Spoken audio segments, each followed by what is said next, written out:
In this lesson, we're going to apply the remainder and factor theorem. Our goal is to learn how to completely factor polynomials by using this remainder and factor theorem. So let's start by looking at what the remainder theorem states. It says if a polynomial f of x is divided by x minus c, so notice that that's our linear divisor, then the remainder is equal to f of c. That's an interesting statement. So in other words, if I'm trying to evaluate f of 2, okay, that's going to be equal to the remainder.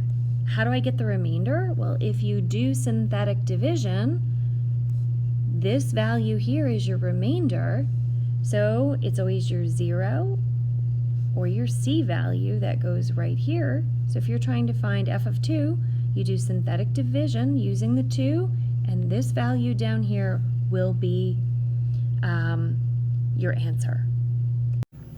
So in example 1, we're given a function and told to find f of 5. Now, by the remainder theorem, we know that f of 5 is equal to the remainder. So if we find the remainder, where this is our c value, also our 0, so that means 5 goes out here, and set up your synthetic division. Now, I'm going to tell you that this is also referred to as synthetic substitution when we're evaluating it for a specific value. So 1, negative 12, 48, and 74 are my coefficients. I don't need any zeros as placeholders. Bring down your 1, and now multiply, add. This would be negative 35. 74 plus 65 is 139. So here is our remainder. So this tells me that f of 5 is equal to 139. Now honestly, that to me is at times a little easier than regular direct substitution the way we've always done it, because I'm only using two operations, addition and multiplication. Whereas with direct substitution, I end up having to do exponents, which with a calculator is not a big deal at all. But let's show you that you get the same thing both ways. So 48 plus 74. I plug in 5 for each of these. And I also get 139. So just some evidence that both synthetic substitution and direct substitution produce the same answer. Let's look at an application.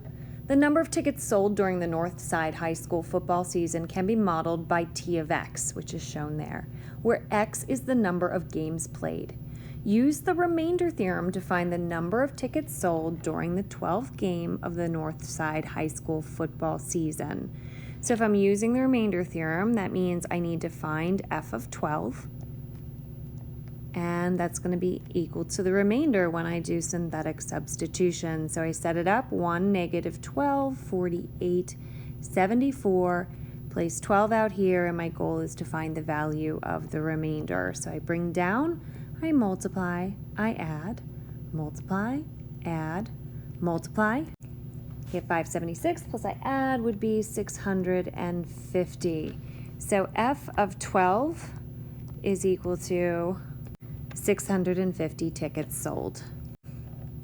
Now the factor theorem addresses how to determine if something is a factor of a function. Well, I think of it like this. How do I know that 4 is a factor of 8? Well, it's because if I did 8 divided by 4, it goes into it evenly with no remainder, meaning my remainder is equal to 0.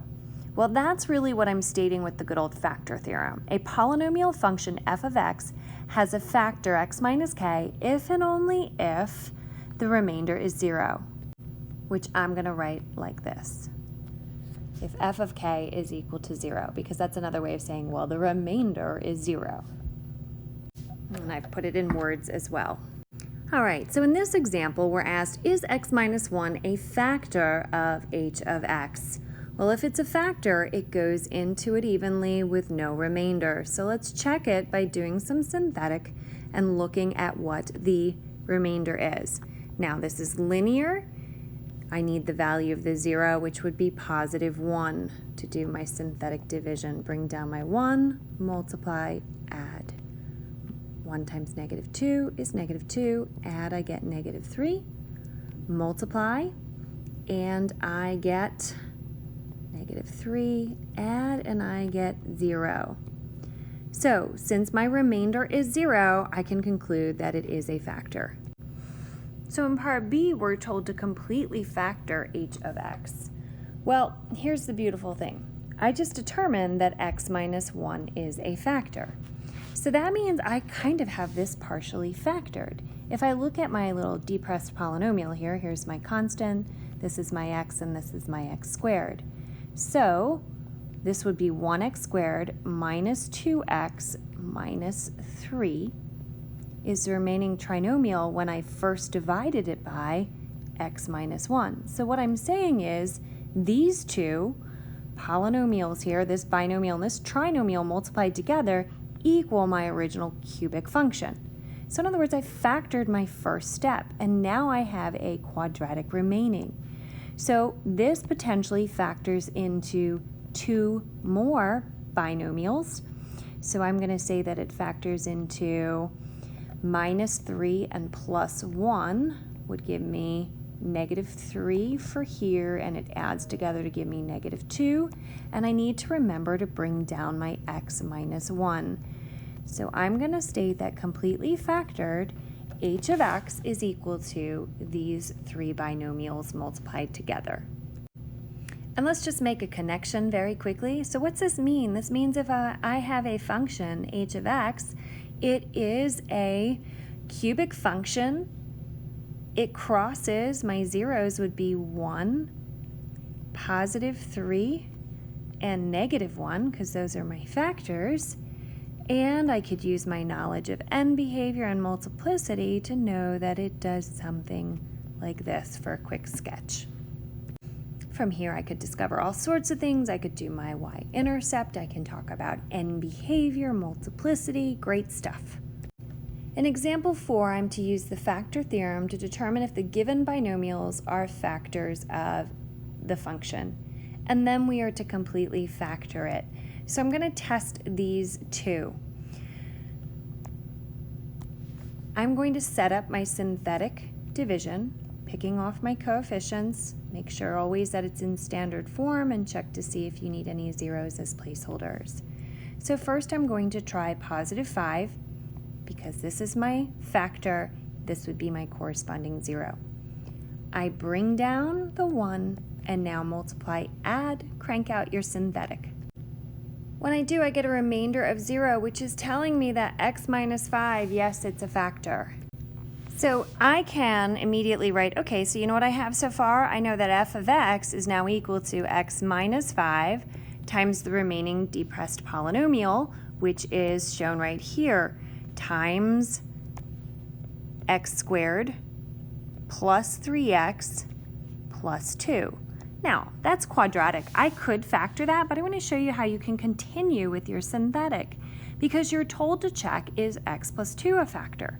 So what you can do is take this depressed polynomial and just do synthetic here using negative 2, the 0, as what you're substituting in. So negative 2 goes here, and you're doing synthetic, bring down your 1, add, multiply, add, I get 0. Awesome. So that tells me that x plus 2 is also a factor. So I'm going to bring down my x minus 5. I know that x plus 2 is a factor. And where's my third one? It's this little sad one right here, this depressed polynomial. Put a constant, and then this is x, so it's x plus 1. So here I was able to do it completely by synthetic without doing any factoring at all.